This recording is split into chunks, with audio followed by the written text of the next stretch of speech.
Good morning, everybody. Hey, welcome to Wednesday. It is November 29th. We're winding this month down quickly and hope your week has gone well so far as we talk about what's happening in the marketplace today. We'll look at yesterday's close and how everything else seems to be shaking out. A few earnings coming out today. Again, we'll talk about that and more here when Dave joins us in just a few seconds.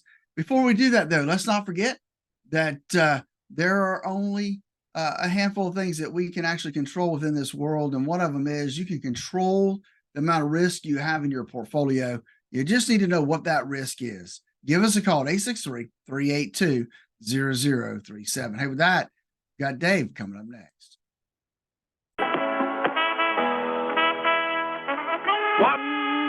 105.7 Light FM, that's OMI there. I am Morning Dave. It's 55 outside now. Looks really good under glass. We're only going to get up to about 64 degrees this afternoon, which means if your furnace went on this morning, you smelled lizard guts roasting on the heater coils. They wrote a Christmas song about that or something. I think Nat King Cole sang it. Something like that. Time to check in on money and see what's going on Wall Street this morning. See if I riffed long enough for Phillip Statler to find his tip sheet. He's on the phone from Statler Financial Services in downtown Sebring. Phillip, good morning. How are you? Hey, good morning, Dave. Doing well. You know, sometimes the news just doesn't help you out. Today's one of those days where I don't know, the guy must be sleeping or something. I don't know, but we'll wiggle through it one way or another. Could be, maybe Constant Contact got whacked. I know that happens to mine every once in a while. Setting the table for yesterday was it was more exciting in the middle of the day than it was at the end, but we eked out gains anyway. Dow was up 84, S&P was up by 4.5, Nasdaq was up by 41. The VIX is now down to 12.5. I don't even remember seeing it that low when we were boring and going up steadily. I mean, all of a sudden, we've got a tremendously stable stock market, don't we? Yeah, it definitely seems that way. One of the articles said we're going to have Vixmas, right? I'll take that happily. The upsy downsies during the day, as much as anything, is our Fed governors didn't do a doggone thing in order to help us whatsoever with any direction. Two of the governors were out there in separate speeches yesterday, completely different approaches to getting inflation down. One said, hey, everything's fine, we're just going to hold steady. And the other one said, kneecap them again because we got to raise interest rates. That didn't help us in the least. So the Dow went up, then the Dow went down, and ditto for the other two indexes. We ended up with a gain, but it could have been a lot better if Fed President number 2 had just shut his yap at lunch yesterday, right? That's right. You know, it's always one of those things. It's like, if they could just get in agreement one way or another, then because in a disagreement, that brings a little uncertainty to the markets. And the codicil we've always thrown out is the market can stand good news, the market can stand bad news, but the market really dislikes uncertainty, and the Fed's doing a really good job to try to keep us uncertain. Big news out this morning. One of the two really monster reports that we've got coming out today, or that we got coming out this week. Tomorrow we get the official PCE inflation numbers. That's the number that the Federal Reserve tends to watch, and since it'll be the last number that they get before their meeting mid-month, it's going to be interesting. The one that came out this morning was the gross domestic product. They were expecting a slight increase on this second revision of the gross domestic product from last quarter, but we overachieved that. Our economy, according to this report anyway, grew at a 5.2% annual rate last quarter.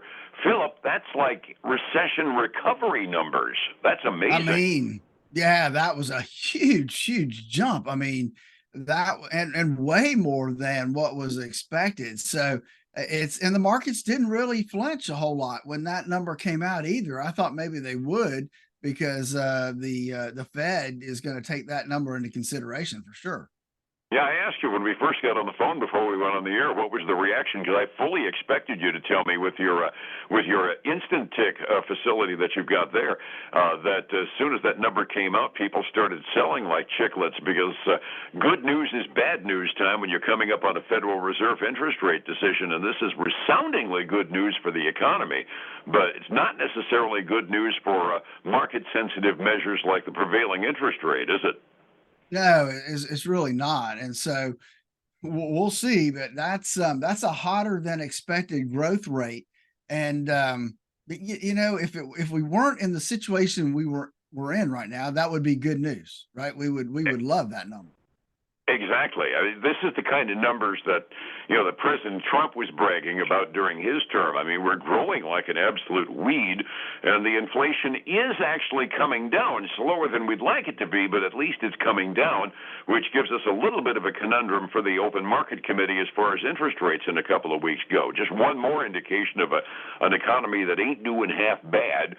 Mortgage applications came out early this morning. Last week, because of declining interest rates, the mortgage applications were up by 3%. This last week, the report comes out, they were up another 4.7%. We're starting to climb back into an era of almost normalcy as far as mortgage applications are concerned as well. Well, and that's true. And I got to think that's partially because, and you and I were talking about this before we went on the air, is we're seeing the 30-year hang in there at well below that 5%. It actually is below 4.5 right now. So that's helping. I got to think that's helping mortgage rates fall down a little bit, making it a little bit more affordable for folks to buy houses.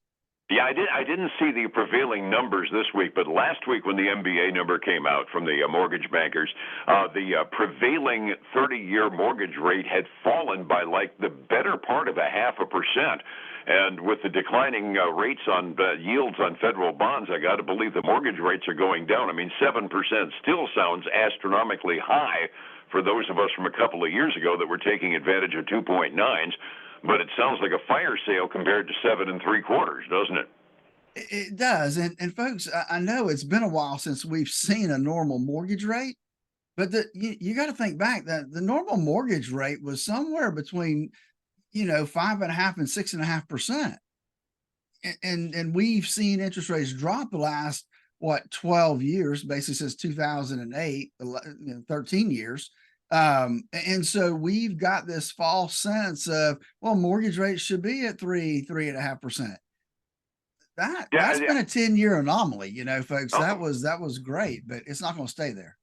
Oh, yeah. During the times that things were way high, my mother used to rub in the fact that when they bought their home in 1960, I think it was, they had like a 4% mortgage, which at the time, because prices were a lot lower too, it was only a 20-year mortgage, and Mom and Dad had a mortgage burning party and enjoyed rubbing it into Gladys and me while we were paying 11.5% during the early 80s that, hey, we just paid off a 4% mortgage. Well, that sounded high compared to what I refinanced my home at a couple of years ago. So we've run the gamut, but 4, 6%, that's not abnormal whatsoever. And we're kind of gotten spoiled on low interest rates for a while. We're heading in the right direction anyway. Yeah, I kind of wonder whether or not we're going to eventually start seeing somebody broach the concept of the 40-year mortgage reflecting the price levels on homes. If the mortgage rates stay where they're at, home affordability is going to dictate something over the future. We went from 3-year car loans all the way up to 6.5 and 7-year car loans these days. I'm wondering if the 40-year mortgage is somewhere visible on the horizon. Could very well be. Hey, I do got some earnings for you today. I did find some earnings for you. Before we do there, though, let's talk about one thing. I think we need to, we talked a little bit about Charlie, and I think that's important that people remember. We're going to talk about that for a while, I think, down the road. Charlie Munger. Yeah, yep. But, he passed away. It's hard to believe he was 99 and 11 months. He'd have been 100 next month. Yep, some folks. Yeah, the question is, he's going to have an impact on Berkshire Hathaway, but because everybody follows Warren Buffett's investing advice, whether they take it or not is another thing. It's going to be interesting now that his vice chairman is gone, what the pure Warren Buffett investing advice is going to be like over the future, because it was always a collaboration between the two of them with Berkshire Hathaway.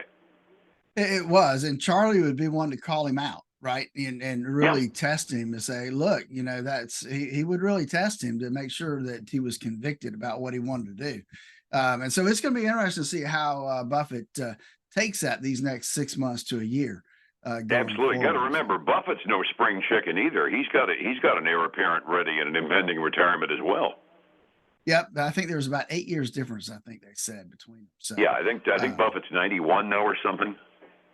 All right, so I do got some earnings for you, Dave. Let's start out with a good one. Foot Locker reported, and they beat by 9 cents a share.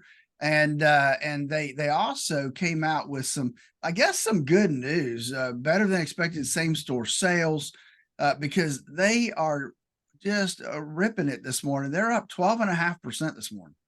Wow. Yeah. Party time. Now, let's talk about the other side of the coin, Petco.